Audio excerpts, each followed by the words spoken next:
வணக்கம் and welcome to cinema matrix. இந்த வீடியோவில் எதை பற்றி பார்க்க போகிறோம் அப்படின்னா, ஜாக்லின் அண்ட் தென் சௌந்தர்யாவுக்கு வந்து ஒரு பெரிய பிரச்சனை வந்து போயிட்டு இருந்தது.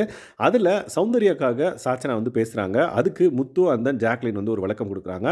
அது என்ன அப்படின்றதையும் நம்ம டீட்டெயிலாக இந்த வீடியோவில் பார்த்தலாம். அதுக்கு முன்னாடி நம்மளோட சேனலை நீங்கள் சப்ஸ்கிரைப் பண்ணாமதிங்கன்னா சப்ஸ்கிரைப் பண்ணி சப்போர்ட் பண்ணுங்கள். ஸோ கிச்சன் டீமில் இருக்கிறவங்க தான் சமைக்கணும் அப்படின்ற மாதிரி ஜாக்லின் வந்து சமைக்கிறாங்க.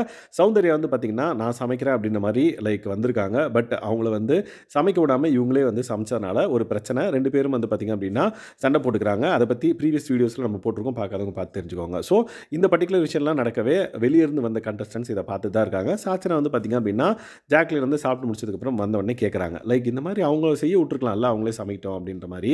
பட் ஜாக்லின் சொன்ன முக்கியமான காரணம் என்னென்னு பார்த்தீங்கன்னா, இல்லை சாச்சோ, இது வந்து கிச்சன் டீமில் இருக்கவங்க தான் சமைக்கணும் அப்படின்ற ஒரு ஃபார்முலா நம்ம ஃபாலோ பண்ணிட்டு வரோம் ஃப்ரம் த பிகினிங்.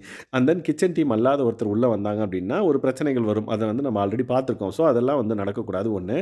இன்னொன்று என்ன பார்த்தீங்கன்னா, எண்ணெய் வந்து ஒரே 1 லிட்டர் தான் இருக்குது. ஸோ அந்த ஒரே ஒரு பேக்கெட் தான் இருக்குது. அது காலி பண்ணிட்டாங்க அப்படின்னா விச் மீன்ஸ் அவங்க நிறைய எண்ணெய் போட்டு செய்கிறாங்க. ஏன்னா கிச்சன் டீம்லேருந்து வெளியே இருக்காங்க. அவங்களுக்கு வந்து எவ்வளோ போட்டு சமைக்கணும், இன்னும் எவ்வளோ இருக்குது அப்படின்ற விஷயங்கள்லாம் வந்து தெரியாது. ஸோ அவங்க அந்த மாதிரி சமைச்சிட்டாங்க ஃப்ரீயாக அப்படின்னா நம்மளுக்கு நாளைக்கு வந்து சமையல் செய்கிறதுக்கு வந்து பற்றாக்குறை ஏற்படும் அப்படின்றதுனால தான் நான் கிச்சன் டீமில் இருக்கிறவங்களே செய்யட்டும் அப்படின்னு சொல்லிட்டு அவங்கள வந்து வேணாம் அப்படின்ற மாதிரி சொன்னேன் அப்படின்ற மாதிரி விளக்கி சொல்கிறாங்க. ஸோ முத்துக்குமரன் வந்து பார்த்திங்கன்னா நடுவில் வந்து சாச்சனாக்கு சொல்கிறாங்க, ஆமாம் இந்த மாதிரி நம்ம பிரச்சனை ஆல்ரெடி நம்ம ஃபேஸ் பண்ணியிருக்கோம்.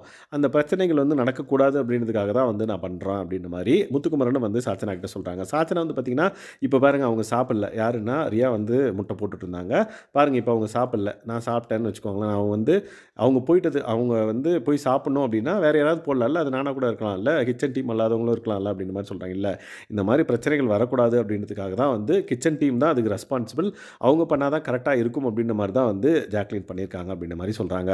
ஸோ இப்போ இவங்க பேசுனதெல்லாம் பார்த்தா சௌந்தர்யா தான் வந்து பார்த்திங்க அப்படின்னா கொஞ்சம் ட்ரிகர் ஆகியிருக்காங்க. விச் மீன்ஸ் அவங்க சாப்பாடு செய்யும் போது அவங்க ஏதோ ஜாக்லின் வந்து லைட்டாக மூஞ்சி ஒரு மாதிரி ரியாக்ட் பண்ணியிருக்காங்க. அந்த பர்டிகுலர் விஷயம் வந்து சௌந்தர்யாவுக்கு பிடிக்காதனால அவங்க வந்து அப்படி ரியாக்ட் பண்ணிட்டாங்க. விச் மீன்ஸ் சௌந்தர்யா வந்து கோவப்பட்டு 2 பேரும் சண்டை போடுறாங்க. ஸோ இதுக்கு முக்கியமான காரணம் என்னென்னு பார்த்தீங்கன்னா 2 பேரும் அப்படின்ற மாதிரி எனக்கு தோணுது இப்போ. ஏன்னா ஜாக்லின் வந்து அந்த முகம் சுழிச்சிருக்கக்கூடாது, ஒரு வேணாவா கிச்சன் டீமில் இருக்கவங்க தான் சமைக்கணும், அப்புறம் எனக்கு தான் பிரச்சனை வரும் அப்படின்ற மாதிரி சொல்லி அவங்க போய் சமைச்சிருக்கலாம். ஸோ அந்த மூஞ்சை காமிக்காமல். ஸோ இவங்க மூஞ்சை காமிச்ச உடனே சௌந்தர்யா வந்து பார்த்திங்கன்னா ட்ரிகர் ஆகி தேவையில்லாத விஷயங்கள்லாம் வந்து பேசுகிறாங்க. ஸோ அதனால் இவங்க மேலும் தப்பு இருக்குது. ஸோ நம்ம ஓவர் பார்த்தோம் அப்படின்னா சௌந்தர்யா மேலே தான் நிறைய தப்பு இருக்குது அப்படின்ற மாதிரி நிறைய பேர் சொல்லுவாங்க. ஸோ நீங்கள் என்ன நினைக்கிறீங்க இந்த இஷ்யூ பற்றி அப்படின்றத மறக்காம இந்த வீடியோ கீழே கமெண்ட் பண்ணுங்க. ஸோ இந்த மாதிரி முத்துக்குமரன் ஜாக்லின் வந்து சாச்சனாக்கு எக்ஸ்பிளைன் பண்ணியிருக்காங்க இந்த ப்ராப்ளத்தை. ஸோ சாச்சனாவும் கம்முன்னு போயிட்டாங்க. அதுக்கப்புறம் என்ன நடக்குது அப்படின்றத நம்ம பொறுத்திருந்து பார்க்கலாம். சௌந்தர்யா சாப்பிட்டாங்களா இல்லையான்னு பார்ப்போம். இல்லை, இப்போ தான் லைவில் பார்த்துட்ருக்கேன், அவங்க சாப்பிட்டுட்டு இருக்காங்க. ஸோ எல்லோரும் சாப்பிட்டதுக்கப்புறம் லேட்டாக தான் சாப்பிட்றாங்க. பட் சாப்பிட்றாங்க. So anyway it's fine. So இதுக்கப்புறம் இந்த பர்டிகுலர் விஷயம் என்ன ஆக போகுது அப்படின்றத நம்ம அப்கமிங் வீடியோவில் பார்க்கலாம். இந்த மாதிரியான பிக் பாஸ் அப்டேட்ஸ் உங்களுக்கு தெரிஞ்சுக்கணும் அப்படின்னா நம்மளோட சேனலை சப்ஸ்கிரைப் பண்ணாமல் சப்ஸ்கிரைப் பண்ணி சப்போர்ட் பண்ணுங்கள். தேங்க்ஸ் கைஸ், பாய்.